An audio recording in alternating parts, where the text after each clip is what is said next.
We're back, and it's coffee time with Chappers and Lee.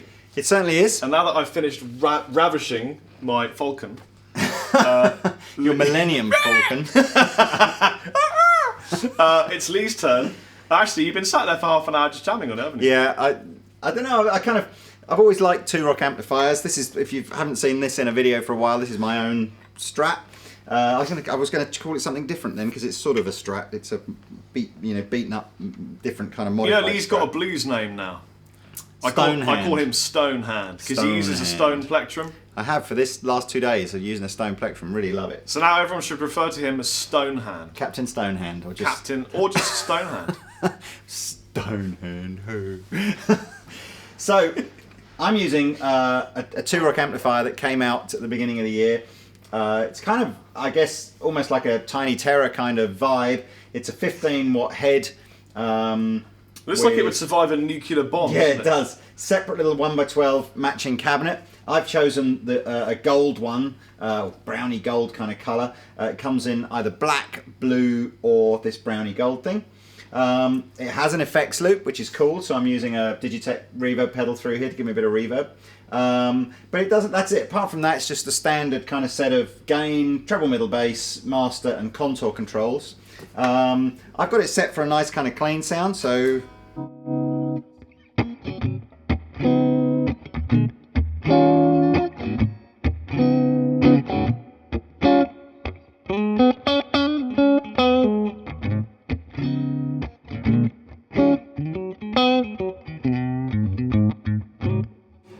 Which is great. I mean, kind of not quite as sparkly as the 2-rock Studio Pro 35, but kind of getting there, you know, kind of and it's a much lower output, sort of more affordable kind of package. This is a single coil. Most of the sounds I'm using are either sort of out of phase single coils or regular single coils. So it's a straight single coil, more sort of out of phase, or a full humbucker.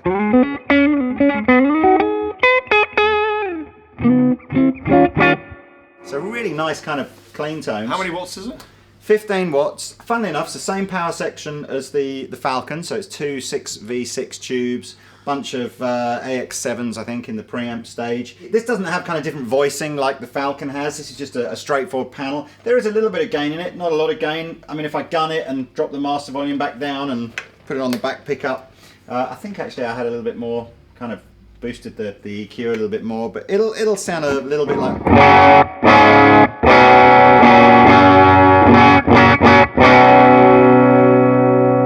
So nice kind of rocky, maybe sort of Bryan Adams. I was going to say Bryan Adams. Yeah, sort of drive sound, but really... sounds like a Stonehand tone to me.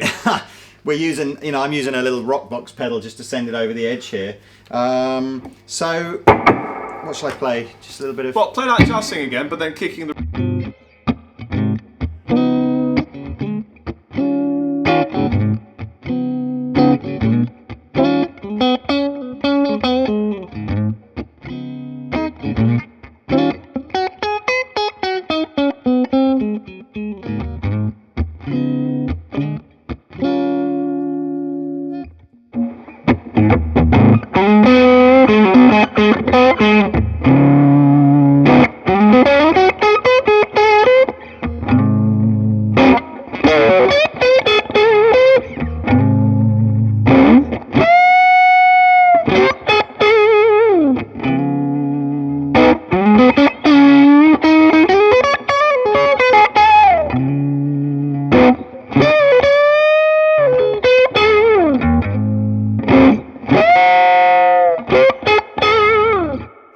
I reckon you got the best vibrato I've heard.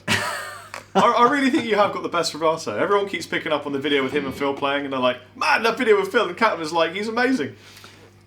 Well, I don't know what to say. It's yeah, it's kind of weird for. I was saying this. It's weird for someone like me who didn't really do any guitar playing other than a few in-store demos until I met Chappers, and then Chappers really kind of got me kind of thinking, you know, and showing me different things. And I pushed him in the aft, and he yielded in a way that made him play more. And now, you know, I get the chance to play with guys like Rob and Phil X and stuff, and it's crazy. But if I'm holding my own, I can't, you know, amazed. So, and if I put it on the back humbucker here, use it with the rock box.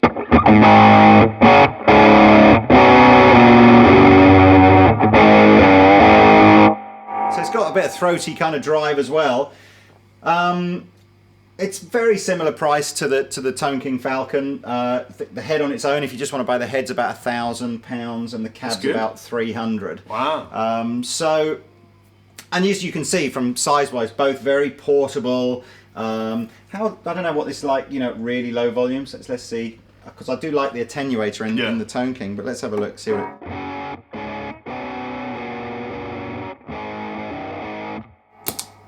Yeah, it does good. Sounds great. Sounds fine. You know what I think the thing is? It doesn't look the way you would imagine a 2-rock to look, does it? It looks like a metal amplifier. That's been the most common. I mean, it's a shame, really, isn't it, that products that are designed to make a sound are judged so much on how they look. It's human nature. Yeah, but if that was in a Tolex little head, it would be flying out the store like crazy rubbish. I picked the gold one because I thought it was kind of different, but still classy. The black one is probably the most, you know, you see that and that's very 2-rocky kind of looking. The blue one is a bit bling, you know, it's like a metallic blue, kind of looks funky. But yeah, I mean, it's a cool little amplifier, and I think really there's not much else to really tell you about these. You know, they're just tone monsters, aren't they? They just get your guitar, whether you love a Strat or you love a Les Paul or whatever your thing is, or a Chapman ML1 or an ML2 or something, and plug it in, find your tone, and then really everything is about picking hard, picking soft, you know, playing the right runs, getting a nice pedal. It's not, you know, it's not like a, you know, it's not like a kind of a mask that you just kind of, doesn't matter what you put in it, you just dial up a tone and off we go. It's a canvas, isn't it? Like a blank canvas to add your own peripheral wind to, isn't it? So I think we should, with our powers of Chappers and Captains, summon the most god almighty dreadlock wielding bassist to have a blues jam with by the power of slap. Oh, wow, look at that. It's Dave Hollingworth from Dorje. How you doing, mate? Are you all right sitting on the floor down there? Do you want a bit of space? Well, we could stand up and play.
I'm not throwing mine away. I can't do that. Yeah, Stone hand, never throw his pick.